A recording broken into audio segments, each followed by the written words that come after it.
1998 में मैं इस इंडस्ट्री में आया था। उससे पहले मैं एक स्पोर्ट्समैन था। मैंने क्रिकेट खेला, मैंने प्री रणजी ट्रॉफी खेला, यूनिवर्सिटी खेला, और मेरा भी ड्रीम था कंट्री को रिप्रेजेंट करने का, लेकिन मेरे को नी इंजरी हुई जिसकी वजह से मेरा स्पोर्ट्स कैरियर ख़त्म हुआ।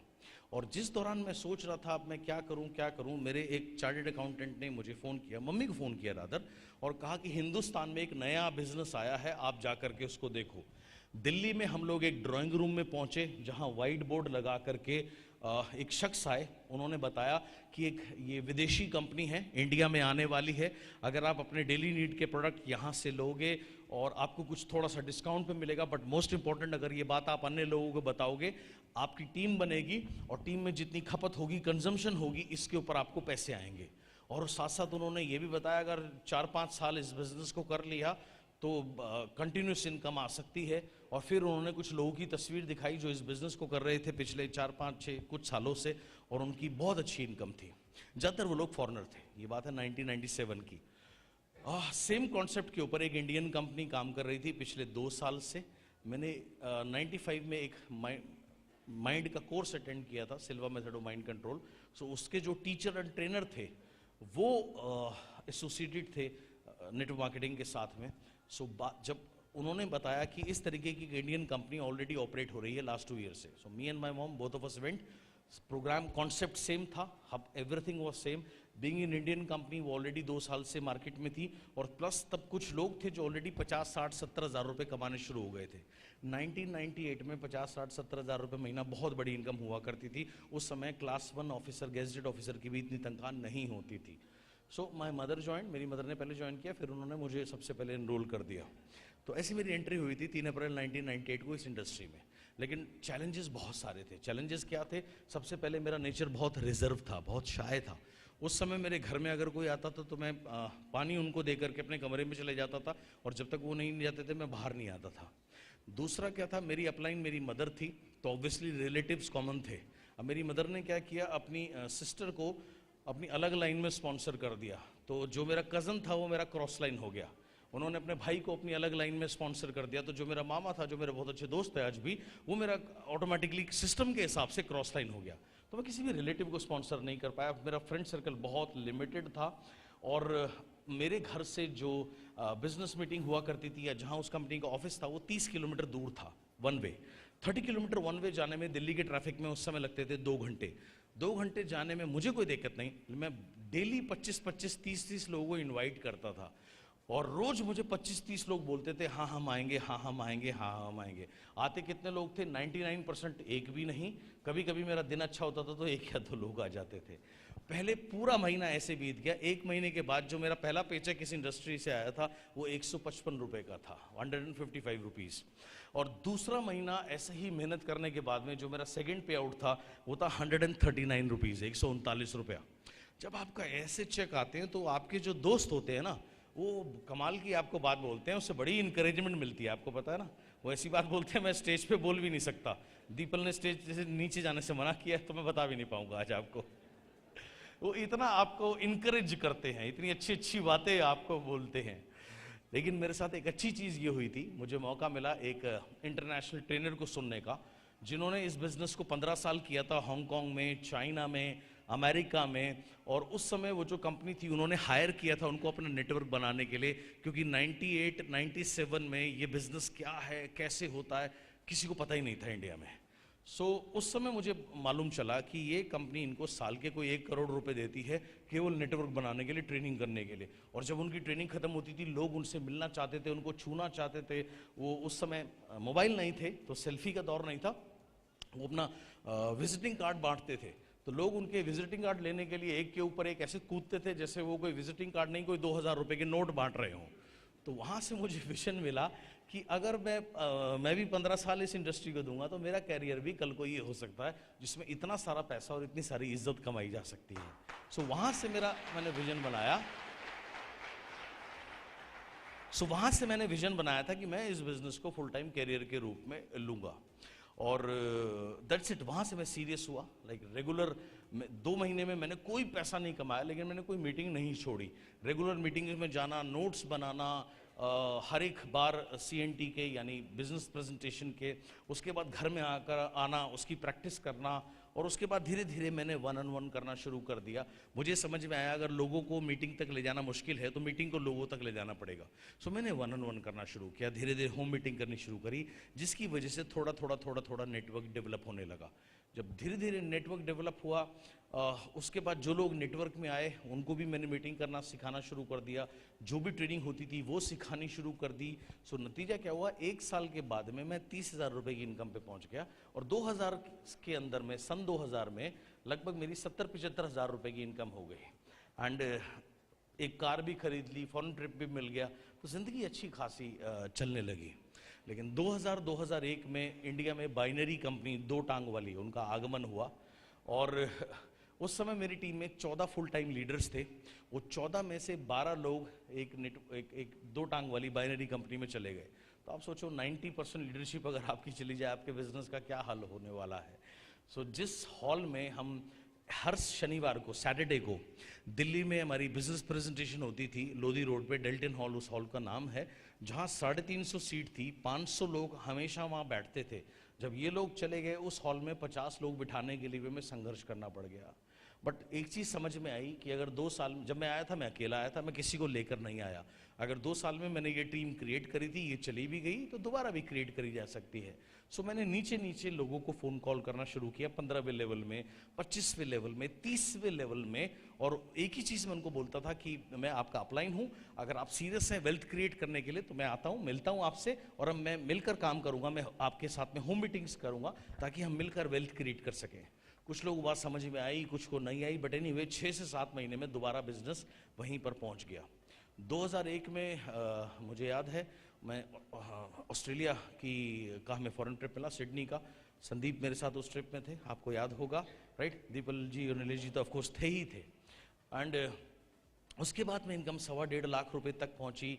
2001 निकला, 2 निकला, 3 निकला, साउथ अफ्रीका, पेरिस, स्विट्ज़रलैंड देखने का मौका मिला। बट अनफॉर्चुनेटली उसके बाद उस कंपनी में मैनेजमेंट चेंज हुई। उस कंपनी के जो ओनर थे वो इंडिया के एक लीडिंग इंडस्ट्रियलिस्ट थे, उन्होंने लोग रखे हुए थे अपनी कंपनी को चलाने के लिए। सो वो नए लोग आए, पुराने लोग गए, नए लोग आए, उन्होंने कुछ ऐसे चेंजेस किए जो बिज़नेस के लिए बिल्कुल भी हेल्दी नहीं थे। मेरा ही नहीं, कंट्री वाइड हम सभी का बिज़नेस कम होने लगा, और धीरे धीरे बहुत सारे लोगों ने साइड में कोई और काम करना शुरू कर दिया। मेरे ऊपर बहुत सारे डेप्ट्स होते गए, होम डेप्ट, होम लोन शुरू हो गए, पर्सनल लोन शुरू हो गया, और बड़ी कार ले ली थी तो काफ़ी सारे कर्जे शुरू हो गए। 2006-07 तक आते आते पोजीशन बहुत ज़्यादा टाइट हो गई, और 2007 तक ख़त्म होते होते सिचुएशन बहुत ख़राब थी। और उस समय मैंने एक काम किया, अपनी करंट लाइफ को लिखा 5-6 पेजेस में कि मेरी करंट लाइफ कैसी है, और उसमें एक भी चीज़ ऐसी नहीं थी जो मुझे जो अच्छी थी। लिखने के बाद मैंने उसको जलाया। जलाने का मतलब है कि अब ये सारी चीज़ें मेरी लाइफ से चली गई, और फिर मैंने अपना विजन बनाया कि लाइफ कैसी होनी चाहिए। 11-12 पेजेस A4 शीट के भरे। लिखने के बाद में उसको रिकॉर्ड किया, रिकॉर्ड करने के बाद में उसको लगातार सुनना शुरू कर दिया। 12-15 दिन सुना होगा लगातार, तब मुझे पता लगा कि बाली साहब ने अपनी कंपनी खोली है 2004 में, और जो अभी ठीक ठाक कर रही है। सो मुझे ऐसे किसी व्यक्ति के द्वारा पता लगा। सो मैंने बाली साहब को फ़ोन किया, क्योंकि बाली साहब को मैं 98 से जानता था, जिस कंपनी से मैंने मेरा कैरियर शुरू किया। बाली साहब वहाँ पर नेशनल सेल्स हेड हुआ करते थे। सो मैंने सर को फ़ोन किया और कहा, मैंने कहा सर मैं आपसे मिलना चाहता हूँ, और आप मुझे अच्छे से जानते हैं, इतने वर्षों से मैं हिंदी और अंग्रेज़ी दोनों भाषाओं में मेरी पकड़ अच्छी खासी है। मैं आपके लिए एज अ ट्रेनर काम करना चाहूँगा, क्योंकि मुझे कम से कम 80,000 रुपये महीने की ज़रूरत है घर को चलाने के लिए, जो कि अभी मैं बहुत फाइनेंशियल प्रॉब्लम में हूँ। सर ने मेरी बात सुनी। उसके बाद उन्होंने मुझे बताया कि वेस्टीज को उन्होंने कहा मैंने डिज़ाइन किया है वेल्थ क्रिएट करने के लिए, यानी कि जो लोग यहाँ पर सीरियसली काम करेंगे, आने वाले समय में वो लाखों रुपए इस बिजनेस प्लान से कमाएंगे। और उसके बाद उन्होंने मुझे उस समय जो लोग टॉप अर्नर हुआ करते थे उनकी इनकम दिखाई। उनमें से किसी जो उस समय हाईएस्ट अर्नर थे, उनकी इनकम 4-5 लाख रुपए महीना थी। सेकंड हाईएस्ट अर्नर की इनकम 3 लाख रुपए महीना थी। थर्ड हाईएस्ट इनकम की भी लगभग इतनी ही थी। इनमें से कुछ लोगों को मैं पर्सनली जानता था। सो मैंने कहा ठीक है सर, अगर आपको इतना भरोसा है अपने प्लान के ऊपर, मैं I will give it another shot. So फरवरी 2008 में मैंने मेरी पुरानी कंपनी को रिजाइन करके वेस्टीज शुरू किया, और मैंने पूरी मेरी ताकत लगाई उस समय।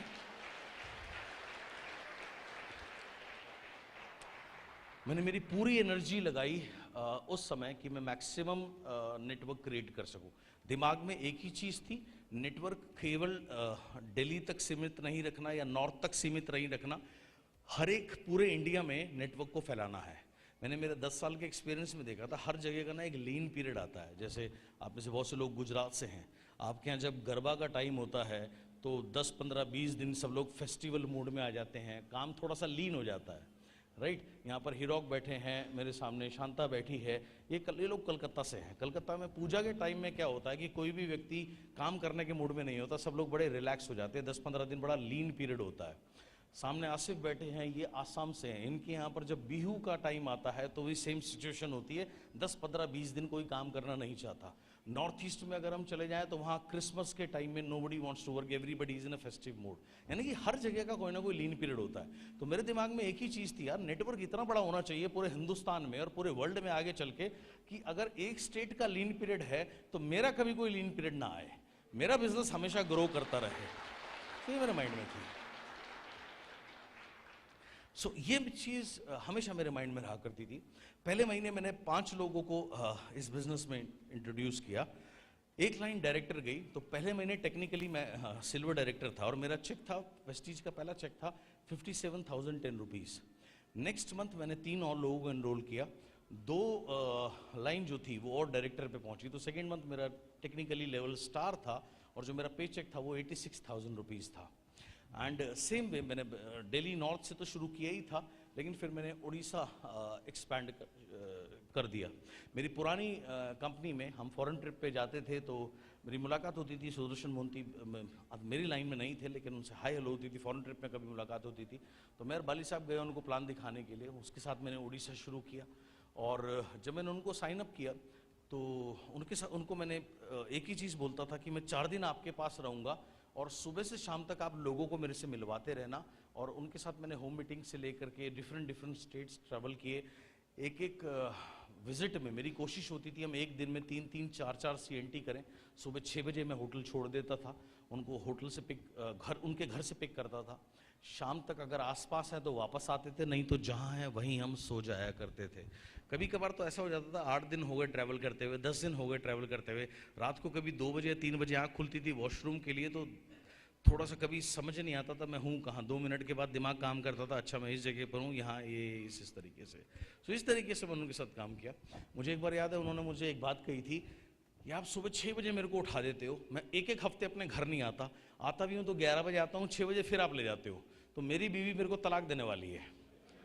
तो मैंने उनको उस समय एक बात बोली थी, मैंने कहा देख भाई मुझे वो नहीं पता, लेकिन मैं जिस तरीके से तेरे साथ काम कर रहा हूँ तेरी बिजनेस वॉल्यूम वाली बीवी बहुत बढ़ने वाली है।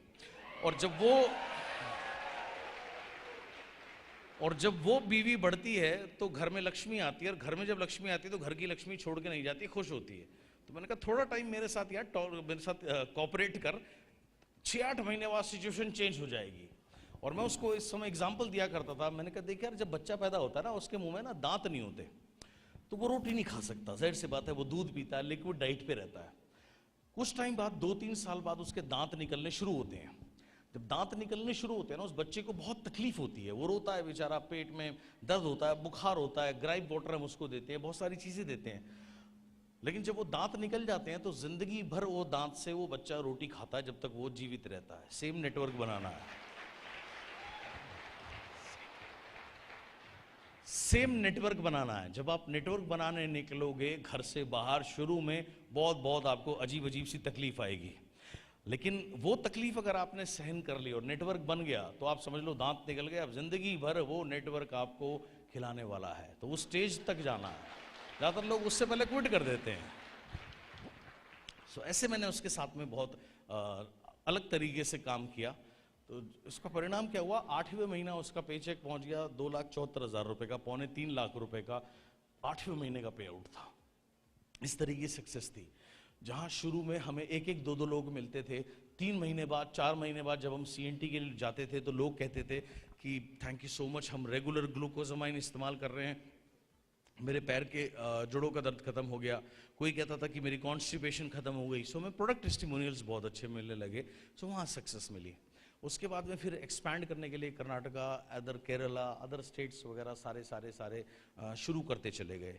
एंड 1.5-2 साल के अंदर में टोटल सिनेरियो चेंज होने लगा, सभी लोग सक्सेसफुल होने लगे एंड अलग पे आउट अलग ही लेवल पे चले गए, जो उस समय इंडिया में कोई पे आउट सोच नहीं सकता था। लाइक 3-3, 4-4, 5-5 लाख रुपए के पे आउट पे लोग पहुंचने लगे 1-2 साल के अंदर में। उसके बाद में मुझे याद है 2009 के अंदर में जब 1 साल हुआ था, सुदर्शन को ने मर्सिडीज ली, उसका फंक्शन था कटक के अंदर में, और अगले दिन मेरी फ्लाइट थी वहाँ से Mumbai to Kerala, Cochin connecting flight थी। सो वो लेट आए मेरे को एयरपोर्ट छोड़ने के लिए, मेरी फ्लाइट मिस हो गई, और जब वो फ्लाइट मिस हो गई अगली फ्लाइट जो थी वो 4-5 घंटे बाद थी, यानी कि इन शॉर्ट में उस दिन सेम डे केरला नहीं पहुंच सकता था, नेक्स्ट डे ही पॉसिबल था। सो मैं इतना फ्रस्ट्रेट हुआ, और उसी फ्रस्ट्रेशन में मैं एयरपोर्ट पे सुबह का वक्त था, और मुझे कन्वर जी जो मेरे बहुत अच्छे दोस्त हैं, सो वो मेरे को वोडका दे करके गए थे, वो फ्रस्ट्रेशन में पूरी वोडका पी गया, और मुझे 2 घंटे बाद याद आया कि अब मुझे मुंबई ज़बरदस्ती रुकना पड़ेगा। तो मैंने दीपल जी को फ़ोन किया, तो मैंने कहा मैं मुंबई आ रहा हूँ। उन्होंने कहा प्लीज़ हमारे घर आओ एंड स्टे विद अस। मैंने कहा स्टे तो नहीं करूँगा, ऐसी स्थिति, ऐसी मेरी फ़िलहाल हालत नहीं है, अगले दिन सुबह ब्रेकफास्ट पे आपको मिलता हूँ। तो मैं ब्रेकफास्ट पे गया नीलेश जी के, दीपल जी के घर में, और उस समय दीपल जी का बुटीक हुआ करता था मुंबई में एक मॉल के अंदर में, और नीलेश भाई एक अदर राजस्थान की ही कोई नेटवर्किंग कंपनी थी उसके साथ एसोसिएटेड थे। तो जैसे पुराने लोग मिलते हैं ऑब्वियसली, जब इतने दिन बाद, तो दीपल बहन ने पूछा आप कैसे हो, मैंने कहा जी मैं बहुत अच्छा हूँ, कहाँ से आ रहे हो, मैंने बताया कि मैं कटक से आ रहा हूँ। मतलब क्या करने गए थे, मैंने कहा मैं सुदर्शन ने मर्सिडीज बेंज ली है, उसका सेलिब्रेशन था, फोटोग्राफ दिखाई, बोला उसका चेक कितना है, मैंने कहा इतने लाख रुपए का है, सम 3-3.5 लाख रुपए का था। बोला आपका चेक कितना है, मैंने कहा 4.5 लाख रुपए का है। बोला आपके साथ डॉक्टर हेजा गए थे, उनका चेक कितना है, मैंने कहा जी 2.5 लाख रुपए का है। बोलो उसके साथ कलकत्ता के और भी 2 लीडर गए थे, उनका चेक कितना, मैंने कहा जी अशोक घोष का 2 लाख रुपए का है, और कौशिक गोस्वामी का भी 1.5 लाख का है। तो ऐसे 5-7-8 लोगों के 10 लोगों के बारे में बात हुई, जिसका भी नाम दीपल जी के मुंह से निकला सबकी चेक 1.5 लाख, 2 लाख, 1.5 लाख, 2 लाख से कम नहीं थी। तो दीपल जी के मुंह से निकला कि हमें भी ज्वाइन कराओ ना। तो उस समय नीलेश भाई भी सरप्राइज हो गए, राइट। एंड सो इन्होंने फॉर्म वॉर्म भरा, प्रोडक्ट कुछ चूज़ किए, 1700 रुपये के कुछ प्रोडक्ट लिए होंगे, और साथ में दीपल बहन ने एक बात बोली कि मैं भी ज्वाइन कर रही हूँ, लेकिन आगे मुझे नहीं पता हम कितना कर पाएंगे नहीं कर पाएंगे, अभी आप किसी को बोलना मत। मैंने कहा जी आप, ये तो किसी को नहीं पता होता कौन क्या कर पाएगा। मैंने कहा एज यू विश। सो वहाँ से इन्होंने मेरे को एयरपोर्ट छोड़ा, मैं कोचीन पहुंचा, वाली साहब को बताया कि मैंने कहा ऐसे ऐसे दीपल जी ने ज्वाइन किया है, बट अभी वो लोग काम करने के मूड में नहीं है। तो सर उन्होंने मना किया कि इसको डिस्क्लोज मत करना। वाली साहब ने बोला ठीक है यार, ओके। 2 महीने बीत जाते हैं। अब इस बीच में एक और मेरे लीडर थे, उनका फ़ोन आया कि मुंबई में एक बहुत बड़ा नेटवर्क है अदर कंपनी का, वो आने वाला है और वो मीटिंग मांग रहे हैं। तो मैंने कहा चला जाए यार, क्या प्रॉब्लम है। बोला मेरे पास पैसे नहीं है। तो मैंने कहा कोई बात नहीं, मैं तेरी टिकट करा देता हूँ। बोला नहीं, मेरी भी फाइनेंशियल सिचुएशन के अलावा फैमिली सिचुएशन ऐसी नहीं है मैं जा सकूँ। तो मैंने कहा मेरी बात करा दे, मैं चला जाता हूँ। उसने मेरी बात कराई, मैंने मीटिंग फिक्स कराई और मैं चला गया। उस समय मुंबई में पहली अवार्ड सेरेमनी होनी थी, उससे 2 दिन पहले मैं जान के गया था, क्योंकि हमारे बिजनेस में एक रूल है, small meeting should always be followed by a bigger meeting. तो मैंने ये सोचा था कि मैं उनको मिलूंगा, 1-on-1 करूंगा, बिजनेस प्लान बताऊंगा, उसके बाद मैं उन्हें अवार्ड सेरेमनी में लेके जाऊंगा ताकि वो बड़ा विजन इस बिजनेस का देख सके। मैं जैसे ही मुंबई लैंड किया, उनको मैंने फ़ोन करना शुरू किया, उन्होंने मेरा फ़ोन ना उठाए, और गलती से एक बार मैंने दूसरे किसी के फ़ोन से फ़ोन किया, एक बार उन्होंने मेरा फ़ोन उठाया, मेरी हेलो सुनी, उसके बाद उन्होंने मेरा फ़ोन बंद कर दिया। They didn't talk to me. और मैं स्पेशली उनसे अपॉइंटमेंट लेके गया था, मेरे पास और कोई काम नहीं था। अवार्ड सेरेमनी में मैं अकेला बैठा, अकेले गाने सुन के आया। शाम को बाली साहब ने और मैंने दीपल जी को फ़ोन किया, मैंने कहा आओ चलो मिलते हैं। और दीपल जी नीलेश जी हमारे होटल में आए, इनके घर के बहुत नज़दीक में हम लोग रुके हुए थे। सो दीपल जी ने मुझे आज भी याद है, आते ही कहा था कि वेस्टीज में इतने बड़े बड़े चेक कैसे बनते हैं। तो सर ने और मैंने उनको डिटेल में एलओबी वगैरह सारी कैलकुलेशन बताई, और वहाँ से उसके बाद ये एक्टिव हो गए। कहने का मतलब है मैं गया किसी और के लिए था, राइट। एक्टिव ये हो गए। जब आप ईमानदारी से अपना काम करते हैं कहीं पर भी, तो ऊपर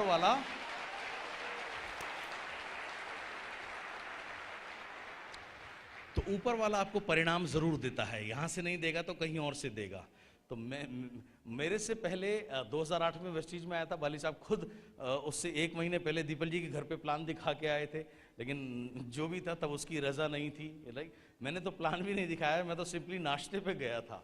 लेकिन बात यह है कि अगर आप अपने विजन को फॉलो करते रहोगे तो ऊपर वाला आपको जरूर सक्सेस देता ही देता है।